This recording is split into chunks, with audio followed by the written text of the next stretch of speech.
고요한 밤, 달빛이 희미하게 기와지붕을 비추는 조선 후기의 어느 밤입니다. 깊은 산골, 초가집 사이로 스산한 바람이 불어오고 나뭇가지들이 흔들리는 소리가 정적을 가릅니다. 한 집의 안방에서는 희미한 등불 아래 한 여인이 바느질을 하고 있습니다. 그녀의 얼굴에는 수심이 가득하고 한숨이 끊이지 않습니다. 며느리인 그녀, 미령은 오늘 밤도 잠 못 이루고 아랫목에 앉아 실을 꿰매고 있습니다. 가슴 속에는 말 못할 고민이, 아니 두려움이 가득합니다. 마치 얼어붙은 연못 위에 서 있는 듯한 불안감에 시달리고 있습니다. 그녀의 손끝에서 바늘이 흔들리고 실이 자꾸만 엉키는 것은 마음의 혼란을 대변하는 듯합니다. 그녀의 남편, 지화는 유일한 아들로 태어나 가문의 대를 이어야 할 중요한 인물입니다. 그는 집안의 가장으로서 또한 후손을 남겨야 하는 막중한 임무를 짊어진 가장이었습니다. 지화는 어릴 적부터 총명하고 인품이 고결하여 마을 사람들의 칭송이 자자했습니다.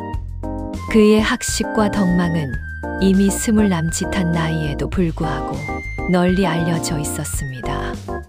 그런 그를 며느리 미령은 진심으로 사랑하고 존경했습니다. 그녀는 지환의 따뜻한 마음씨와 강직한 성품에 매료되었고 그와의 혼인을 신의 뜻으로 받아들였습니다. 하지만 그들의 결혼 생활은 여느 부부와는 사뭇 달랐습니다. 그들의 사랑에는 시어머니라는 거대한 그림자가 드리워져 있었기 때문입니다. 그 그림자는 마치 먹구름처럼 그들의 행복한 앞날을 가로막고 있었습니다. 시어머니 순옥은 지환을 향한 사랑이 지나쳐 집착에 가까웠습니다. 아들이 세상의 전부이자 자신의 존재 이유라 생각했습니다. 그녀에게 지환은 단순히 자식 이상의 의미를 지녔습니다. 남편을 일찍 여인 순옥에게 지환은 세상의 모든 것이었습니다. 아들이 아프면 자신의 몸이 아픈 것보다 더 고통스러워했고 아들이 웃으면 세상 모든 것을 다 얻은 듯 기뻐했습니다. 그녀는 지환에게 모든 것을 주었지만 그만큼 지환에게서 모든 것을 돌려받고 싶어 했습니다. 특히 아들의 마음을 온전히 자신이 소유하고 싶어 했습니다. 아들의 모든 관심과 애정이 오직 자신에게만 향하기를 바랐습니다. 이는 조선시대 시어머니들이 며느리에 대한 질투와 아들에 대한 소유욕을 가졌던 배경과도 일맥상통하는 부분이었습니다. 미령이 시집 온 후 순옥의 아들 사랑은 더욱 기이한 형태로 변해갔습니다.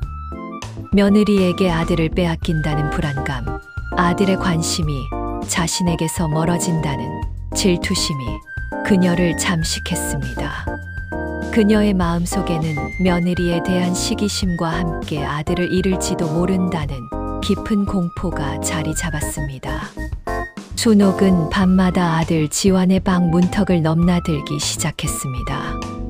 처음에는 그저 아들의 잠자리를 확인하는 것으로 보였습니다. 이불이 잘 덮여 있는지, 혹시 추위에 떨고 있지는 않은지, 숨소리는 고른지 확인하는 것이었죠. 겉으로는 지극히 평범한 모성애의 발현처럼 보였습니다. 하지만 그 행동은 점점 더 섬뜩하게 변해갔습니다. 단순한 관심의 차원을 넘어선 집착과 통제의 그림자가 짙게 드리워지기 시작했습니다. 어느 날 밤, 미령은 한밤중에 잠이 깨었습니다. 으스스한 한기에 몸을 웅크리며 눈을 떴을 때 틈으로 새어 들어오는 희미한 달빛 아래 그림자 하나가 어른거리는 것을 보았습니다. 깜짝 놀라 숨을 죽이고 바라보니 그것은 시어머니였습니다. 틈으로 깜짝 놀라 숨을 죽이고 바라보니 그것은 시어머니였습니다. 시어머니는 조심스럽게 문을 열고 방으로 들어섰습니다. 방문이 스르륵 열리는 소리는 마치 어둠 속에서 들려오는 저승사자의 발걸음처럼 미령의 심장을 쿵쾅거리게 했습니다. 그리고는 잠든 지완의 얼굴을 한참 동안 물끄러미 바라보았습니다. 그 눈빛에는 사랑과 애정이 뒤섞여 있었지만 동시에 깊이를 알 수 없는 광기와 집착이 서려 있었습니다. 마치 아들을 자신의 소유물로 여기는 듯한 묘한 소유욕이 그 눈빛 속에 번뜩였습니다. 미령은 너무나 놀라 몸을 움직일 수도 소리를 낼 수도 없었습니다. 숨쉬기조차 조심스러웠고 심장이 터져버릴 것만 같았습니다. 시어머니는 한참을 그렇게 지완을 바라보더니 이내 손을 뻗어 지완의 머리카락을 쓰다듬었습니다. 그녀의 손길은 부드러웠지만 미령에게는 마치 차가운 뱀이 스쳐 지나가는 것처럼 느껴졌습니다. 그리고는 지완의 귓가에 무엇인가 속삭였습니다. 미령은 그 소리가 너무 작아 정확히 들을 수는 없었지만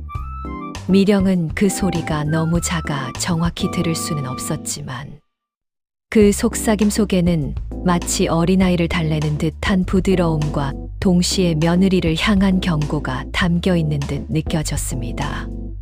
내 아들아, 너는 오직 어미의 것. 그 누구도 너를 어미에게서 빼앗을 수 없느니라라는 환청이 들리는 듯 했습니다. 시어머니는 잠시 후 방을 나섰고 문은 다시 조용히 닫혔습니다. 방문이 닫히는 소리는 미령에게는 마치 세상과 단절되는 듯한 고립감을 안겨주었습니다. 그녀는 그날 밤 한숨도 잘 수 없었습니다. 그날 이후로 시어머니의 밤중 방문은 일상이 되었습니다. 매일 밤 같은 시간에 시어머니는 아들 방 문턱을 넘었습니다. 때로는 지완의 이불을 정리해주고 때로는 잠든 아들의 땀을 닦아주었습니다.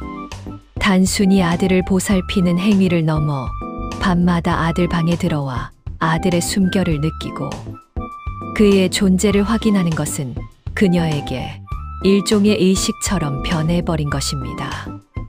미령은 그 모든 행동을 숨죽이며 지켜봐야 했습니다. 그녀는 이 사실을 남편에게 말해야 할지 아니면 그저 모르는 척해야 할지 고민했습니다. 하지만 효를 지극히 여기는 남편이 과연 자신의 말을 믿어줄지 아니 오히려 자신을 오해하고 책망할까봐 두려웠습니다.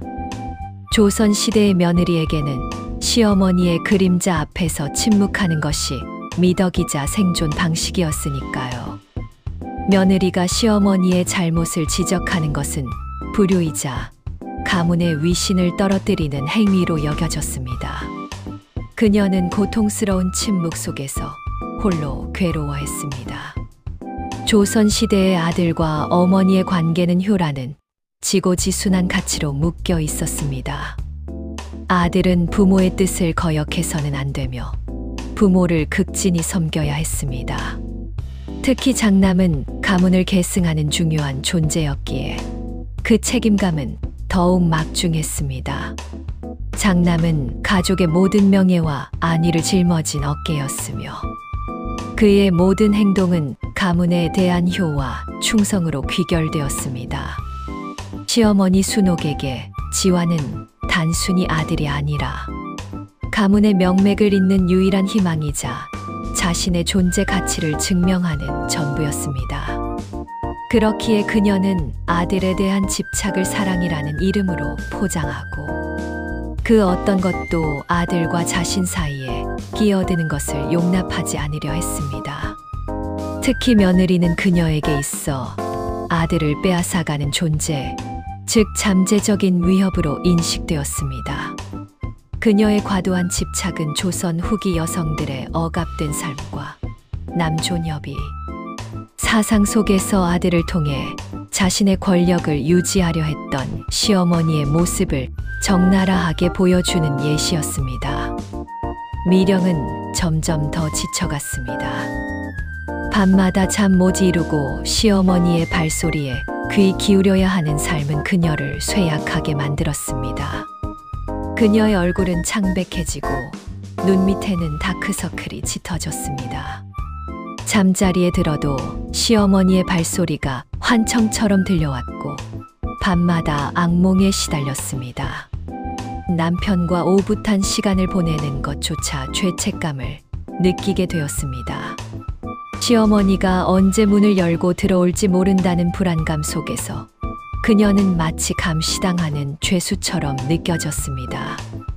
방 안에는 늘 싸늘하고 무거운 기운이 감돌았습니다. 그들의 사랑은 시어머니의 눈길 아래 꽁꽁 얼어붙는 듯 했습니다. 그녀는 점차 자신감을 잃고 활기 넘치던 예전의 모습을 잃어갔습니다. 혼례복을 입고 시집 오던 날의 설렘은 사라지고 오직 불안감과 체념만이 그녀의 삶을 지배했습니다. 어느 날 미령은 시어머니의 행동에 대한 의문을 풀기 위해 용기를 내어 시어머니 방을 엿보았습니다. 닫힌 문 틈새로 보이는 방 안에는 희미한 등잔불이 켜져 있었고 시어머니는 혼자 앉아 무엇인가를 중얼거리고 있었습니다. 그녀의 중얼거림 속에는 지완의 이름이 계속해서 들려왔고 마치 주문을 외우는 듯한 섬뜩한 어조였습니다. 그 목소리는 마치 낡은 기와장에 부딪히는 바람 소리처럼 스산하고 음산했습니다. 미령은 그 순간 온몸에 소름이 돋았습니다. 잠자리에 들어도 시어머니의 발소리가 환청처럼 들려왔고 밤마다 악몽에 시달렸습니다. 시어머니의 행동이 단순한 아들 사랑이 아니라 그 이상임을 직감했습니다. 그것은 분명 관계에 가까운 집착이자 아들을 자신의 의지대로 움직이려는 사악한 의도가 숨겨져 있는 듯 했습니다. 그녀의 심장은 공포에 질려 미친 듯이 요동쳤습니다. 도대체 시어머니는 아들에게 무엇을 바라는 것일까? 그리고 이 기괴한 행동의 끝은 어디일까? 미령은 자신과 남편, 그리고 이 집안의 미래에 드리워진 어둠을 느낄 수 있었습니다. 미령은 더 이상 참을 수 없다고 생각했습니다. 이대로는 자신도 남편도 이 가정도 파멸할 것이라는 위기감을 느꼈습니다.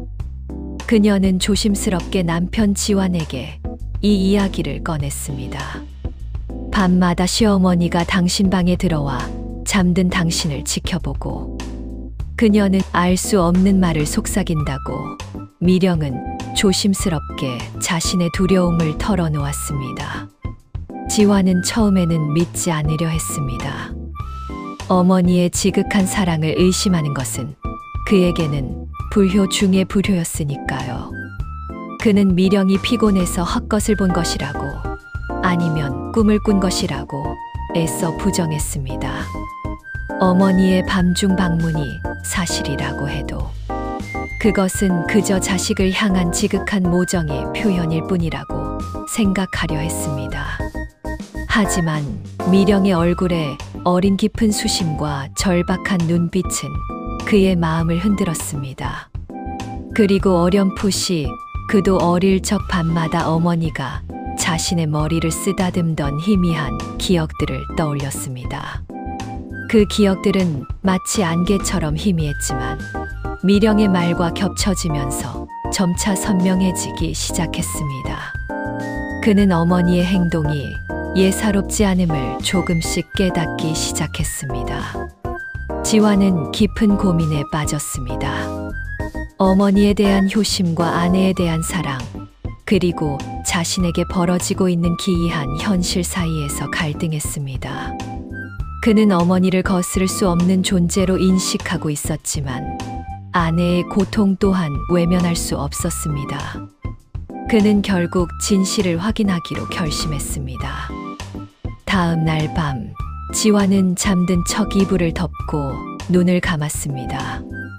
그의 심장은 마치 천둥처럼 격렬하게 울렸습니다. 얼마나 시간이 흘렀을까? 그의 방문이 스르륵 열리는 소리가 들렸습니다. 그리고 익숙한 향내가 방 안을 가득 채웠습니다. 어머니였습니다. 지화는 숨소리마저 조심하며 실눈을 뜨자 희미한 달빛 아래 어머니의 형체가 선명하게 보였습니다. 어머니는 그의 침상 옆에 앉아 한참을 그를 바라보았습니다. 그리고는 미령이 말했던 것처럼 그의 머리카락을 부드럽게 쓰다듬었습니다. 그녀의 눈빛은 밤하늘의 별처럼 반짝였지만 그 안에는 설명할 수 없는 슬픔과 함께 깊은 광기가 서려 있었습니다. 마치 사랑하는 이를 잃을까 두려워하는 간절함과 동시에 그를 영원히 자신만의 소유로 만들고 싶어 하는 강렬한 욕망이 뒤섞여 있는 듯 했습니다. 어머니는 다시 지환의 귓가에 속삭였습니다. 이번에는 지환이 그 말을 분명히 들을 수 있었습니다. 내 아들아, 나의 지환아, 너는 영원히 어미의 품 안에 있을 것이다. 그 누구도 너를 어미에게서 떼어놓을 수 없느니라. 내 아비가 나를 떠났듯 너마저 나를 떠난다면 어미는 살아갈 의미를 잃을 것이니 그 속삭임은 사랑이라기보다는 애원에 가까웠고 동시에 아들에 대한 병적인 소유욕이 여실히 드러나는 말들이었습니다. 지환은 충격에 휩싸였습니다. 그는 어머니의 행동이 단순한 보살핌이 아니라 자신을 향한 깊은 집착과 통제였음을 깨달았습니다. 그리고 그 집착이 아내인 미령을 얼마나 괴롭혔을지 비로소 이해하게 되었습니다. 다음 날 아침, 지환은 어머니와 아내를 한자리에 모았습니다. 그의 얼굴에는 밤새 고뇌했던 흔적이 역력했습니다. 그는 어머니에게 정중하지만 단호하게 자신의 마음을 전했습니다. 어머니, 제가 어미의 지극한 사랑을 모르는 바 아니옵니다. 하지만 어미의 그 사랑이 제 아내를 병들게 하고 저의 가정을 위태롭게 하고 있습니다. 부디 제 아내와 저를 믿어주시고 저희가 스스로 가정을 꾸려나갈 수 있도록 지켜봐 주십시오. 저 또한 어머니께 불효하지 않고 지극정성으로 섬기겠습니다.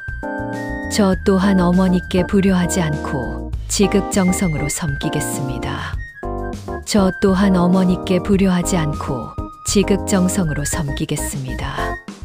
저 또한 어머니께 불효하지 않고 지극정성으로 섬기겠습니다. 저 또한 어머니께 불효하지 않고 지극정성으로 섬기겠습니다. 지환의 말은 조용했지만 그 안에 담긴 단호함은 그 어떤 굳건한 바위보다도 강했습니다. 어머니 순옥의 얼굴에는 당혹감과 함께 깊은 슬픔이 스쳐 지나갔습니다. 그녀는 아들의 말이 자신의 모든 것을 부정하는 것처럼 느껴졌을 것입니다. 평생을 아들을 위해 헌신했다고 생각했는데 그 아들이 자신에게서 등을 돌리는 것 같아 사무치는 배신감을 느꼈을지도 모릅니다. 하지만 지환의 눈빛에서 확고한 결심을 읽은 그녀는 더 이상 고집을 부릴 수 없었습니다. 순옥은 아무 말 없이 고개를 떨구었습니다. 그녀의 등은 한없이 초라해 보였습니다. 미령은 그 모습을 보며 안타까움을 느꼈지만 동시에 깊은 안도감에 휩싸였습니다.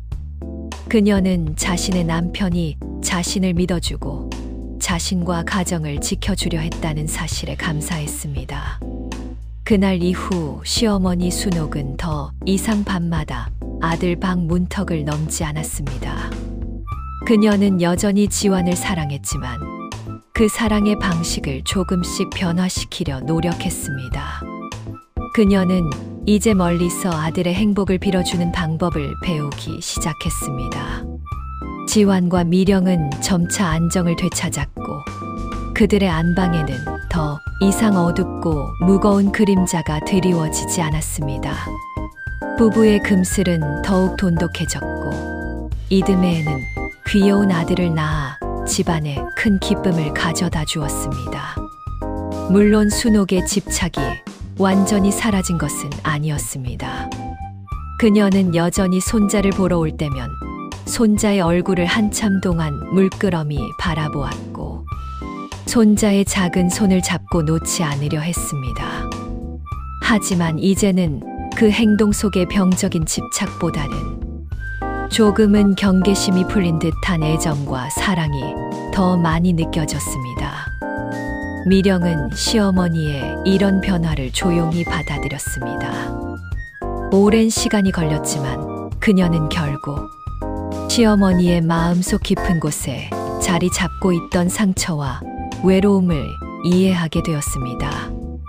그녀는 시어머니의 아들에 대한 집착이 결국은 자신의 삶에서 유일하게 남은 소중한 존재를 잃고 싶지 않은 한 여인의 깊은 외로움에서 비롯되었음을 깨달았습니다.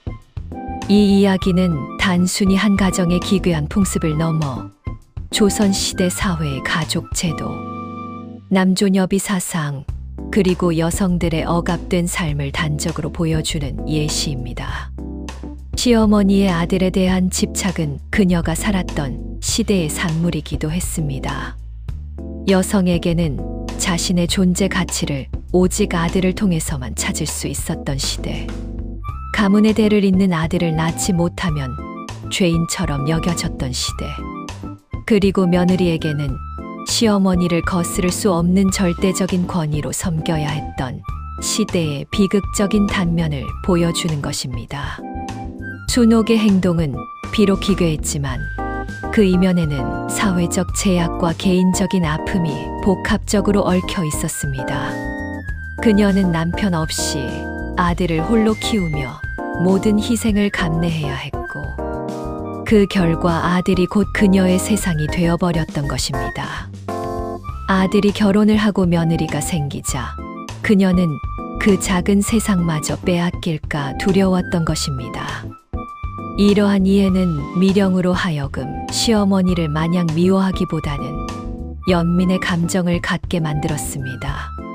시간이 흘러 순옥은 평온한 모습으로 세상을 떠났습니다. 그녀의 마지막 순간, 지화는 어머니의 손을 잡고 눈물을 흘렸습니다. 미령 또한 진심으로 그녀의 명복을 빌었습니다. 밤마다 아들 방 문턱을 넘던 시어머니의 기괴한 사연은 이제 한 시대의 쓸쓸한 풍경으로 남아 사람들의 입에 오르내리게 될 것입니다. 그것은 조선 후기 달빛 아래 숨겨진 한 가족의 슬프고도 기묘한 이야기로 오래도록 전해질 것입니다.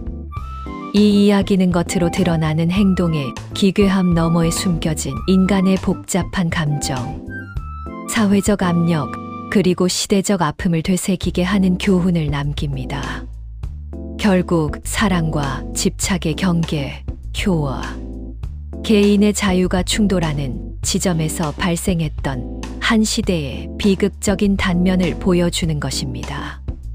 먹과 한지 질감의 수묵화처럼 고요하면서도 강렬하게 조선 시대의 깊은 정서를 담아낸 이야기입니다.